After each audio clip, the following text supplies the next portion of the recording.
Alright guys, this is a garden update for July 24th, and we're looking at the tomatoes right now, and there is some tiny tomatoes on there, but nothing really spectacular on there. It is still quite early for tomatoes. You can see there's tomato right there, but more importantly there is blight. All that yellow and kind of dead branching you see there is blight. And blight, you know, usually comes in every year for us, so this is just one of the things we usually deal with, but it looks like it's pretty bad this year. We had a lot of humidity and a lot of rain, which is affecting a lot of the plants. So yeah, let's take a look at some of the other things going on. Still quite early for the tomatoes, still a lot of blooms, and we'll go over and look at some other things. Alright guys, so here's the barrels of carrots and parsnips. And as you probably noticed here, there's a lot of brown occurring there, a lot of rot. And the same thing with the rain and high humidity, and these barrels don't really have any air movement, and because of that it's causing a lot of the carrots to die off, and that's pretty much happening in every barrel. The parsnips over here don't seem to be affected by it. They got a different leaf on them, and apparently they're not as susceptible to this kind of a rot, so looks like the parsnips are doing better. I haven't noticed any carrots on the carrots yet, so there is little tiny ones, but nothing really poking their head out of the ground. Alright guys, so here's a shot of stump garden in the back of the property with the corn, and the corn is growing a lot here. It's almost 4 or 5 feet tall. Roughly 5 feet tall, and there's a lot of corn, and there has been a groundhog getting in there, and he's been making a path, destroying some of the corn, just merely so he could, I guess, sneak under. And I got this wire here that I put up.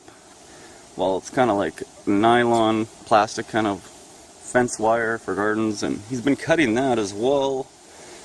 And we did have cucumbers growing right here, but as you can see, it's being demolished by either the groundhog or the deer. I think actually both. So no cucumbers are going to happen there.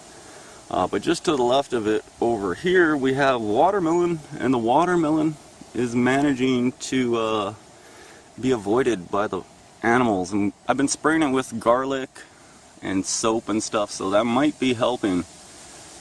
But everything is kind of growing slow for the tomatoes and cucumbers this year. So here's another shot of the corn. You can kind of see down the rows a little bit. So they're quite thick, quite big stalks on them too as well. So I'm guessing there's going to be corn on these guys. And just in front of the corn, right here on the ground, we have dill. Okay guys, so there's all that dill that I planted, and a lot of it is coming in, and it looks like a lot of it has kind of been bent over, and there's even occasional spots where it looks like the groundhog or a deer kind of nipped at it a bit. But yeah, there's a lot of dill coming in there. This is the second patch of dill we got going, so the dill is looking pretty good back here. Okay guys, so here's a shot of the cucumber garden, and the cucumbers, just like the tomatoes, aren't doing that well. Something with the cold nights, and cold nights I think kind of set these guys back, them and the tomatoes. So there's not too much happening back here, but you can see they are starting to bloom, and eventually, you know, they should cover this cucumber fence that I made here. So, but you can see there is blooms occurring. No cucumbers yet though. And the plants are still quite small. So, and just beside the cucumbers we have the potatoes, and the deer have been topping these potatoes. You guys probably remember these potatoes were a lot taller, and you could probably make out that a lot of these plants have been topped, and a lot of them, especially like near the gates here, you could see how the deer has been reaching over and just kind of demolishing them. So not quite sure how that's going to affect the potatoes. We did pull one potato plant just to see what was happening down there, and the potatoes were quite small still, so I'm gonna have to leave those for quite a bit longer yet. Okay guys, and here's a shot of the broccoli and cabbage garden in the side here. Just kind of look at that in its integrity right now. So let's see here, we have 3 cabbages front and center that haven't been harvested yet. And this cabbage is pretty big. It's, you know, getting pretty hard, you know, ready to be harvested. And these other 2 are a little bit further behind. But the groundhog has been getting in here and he has been eating. There was broccoli in here that we did harvest, so that didn't get to be on camera, but the heads on the broccoli were quite small. It looks like there's another cabbage in the back there, and I think front and center there's a big plant back there. I think that is cauliflower. So yeah, there's still some things in here that are going to be harvested again, and I think these broccolis that we kind of chopped back here, they might produce a little bit more too, but then we'll probably end up pulling them very, very shortly. So just beside the cabbages and stuff, I planted those radishes, guys. You guys remember those radishes? They were just kind of babies last time we looked at them, but here they are, and they're starting to go into seed. You can kind of make out the seeds on the top, and it looks like there is some little radishes on here. Let's see if we could take a look. So there is something down there, and it looks like spacing them did work, but nothing really spectacular. Maybe I'll end up pulling some of the radishes and stitching that into the video right now. Alright guys, and right beside the radishes we have some lettuce, and the lettuce, with all the rain, has been causing a lot of rot, and basically this lettuce over here is almost done for. There is still some, you know, edible lettuce on there, but a lot of it is pretty much done for, and we'll probably end up replanting some more somewhere. And just beside the lettuce we have a row here, well actually 2 rows of peppers, and the peppers are still quite small. They've stopped blooming and now they're finally starting to grow. So although they did manage to produce some peppers on there, you can kind of see there's peppers on the plants. Hard to say how big they are, but you know, the odd plant has some peppers on them, and it looks like they're starting to regrow, so that's a good thing. And maybe they'll start to rebloom as well. Just beside the peppers we have the basil, and the basil is growing like crazy. We've been topping it. A lot of it is going into seed too, but just kind of topping it as we need it. Let's take a little better closer look at them so we can see some of the seed heads here on some of the basils. There's 2 different varieties in there. Here's another shot of a different variety. So yeah, a lot of basil, and it looks like there's even a tomato coming up in the middle of there. So one thing the groundhog hasn't been eating is this basil, or these peppers for that matter. The peppers are covered, but I don't think he would eat that. So just beside the basil we have our other section of dill, and it looks like even the rain and the humidity has caused a lot of the dills to kind of die back at the tops. So I'm not sure if they're going to produce heads and seed because of that, but you could see, you know, some of the dill is affected by some of that rain as well. But the dill is doing pretty good. We've been harvesting dill here and there. Here's another shot of the dill. Some of it looks like it's starting to turn yellow, so we might have to harvest some more as well. Alright guys, and here's a shot of the main garden, and we're going to go in there and take a little bit better of a look. You can see the lettuce, carrots, and some turnips and beets over there. Let's go take a look. Alright guys, so front and center here we have 2 rows of turnips. And I want to do some harvesting on the turnips today, as well as the beets, so maybe we'll include some of that. But you can see there are turnips on a lot of these. Some of them, it doesn't look like they produced, but for the most part there is turnips on all of them, so we'll probably end up doing a harvest and I'll end up stitching that in. as well as for the beets. So let's take a look at the beets. And you can see there is beets on here. So there's actually two different varieties. In this row right here, these are kind of more taller, and these are cylinder beets.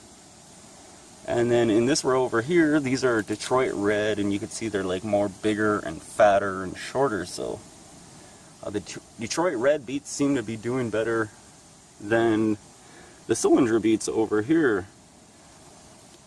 So yeah, we'll probably do a beet harvest a little bit of some beets, and I'll end up stitching that in as well. But you can see there is quite a bit of beets back there too, guys. And just beside the beets, we have some parsnips that we were going to pull, but we never ended up pulling, and they're kind of just growing there. There's even another random beet, but it doesn't look like anything really happened at the bottom of those parsnips yet. And then in the back, there is carrots, and it looks like that black kind of wilt or rot is happening on the carrots in the garden as well. Just so much rain, so much humidity, and a lot of plants aren't really liking that humidity, guys. So yeah. Let's take a look at the lettuce here, though. The lettuce was doing so nice. Here's a shot of the romaine, but I mean, a lot of it died.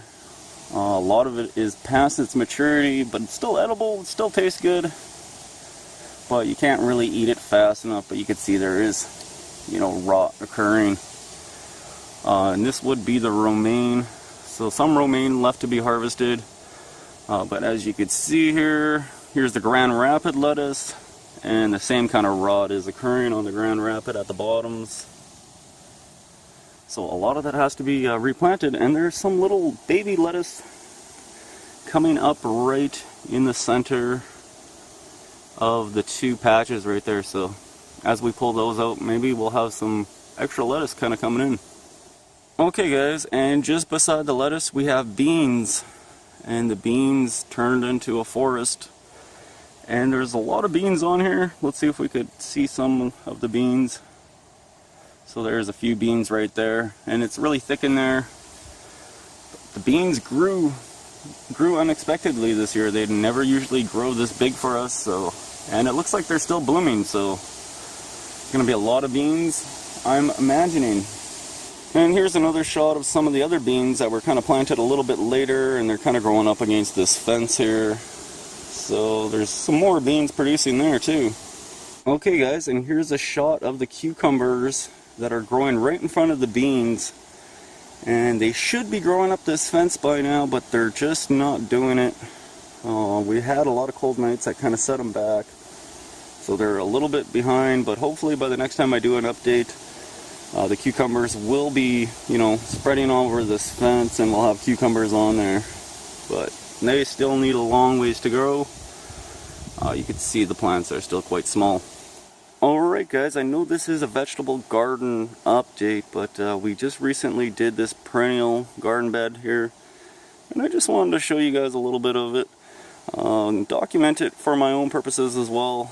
We just kind of redid this perennial garden this year, so the daylilies are just about starting to bloom, and a lot of other perennials and stuff as well in there. It's still early in the morning.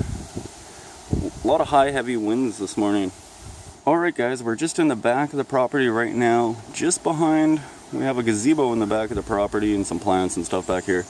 I wanted to show you some other things we kind of have growing just in the back of the property here. There is some chanterelles, guys. Check out this. This is pretty cool. And I'm not sure how good the camera is picking that up, but there are bright gold. The camera's kind of showing pale yellow, but they're really, really gold, and there's quite a few different chanterelles growing at the back here. Every time I go chanterelle picking, I kind of throw the spores back here, but you can see there's chanterelles, and I figured I'd throw that in for you guys.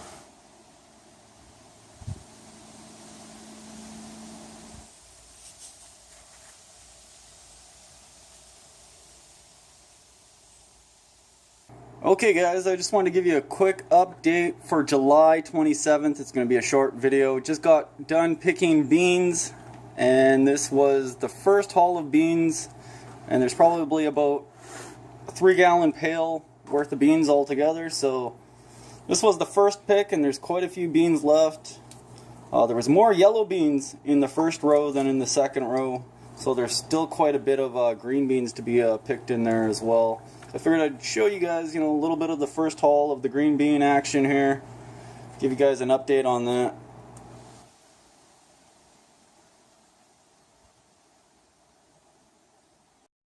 Alright guys, another short update for July 30th here, and we just got done picking more beans, and all the bean plants have been pulled, and all the beans have been picked, and there's about a 3-gallon pail here again of beans. So yeah, I guess about six gallons worth of beans, and I'll stitch a shot in of the beans on the plants right now so you can see what they look like before these were all picked.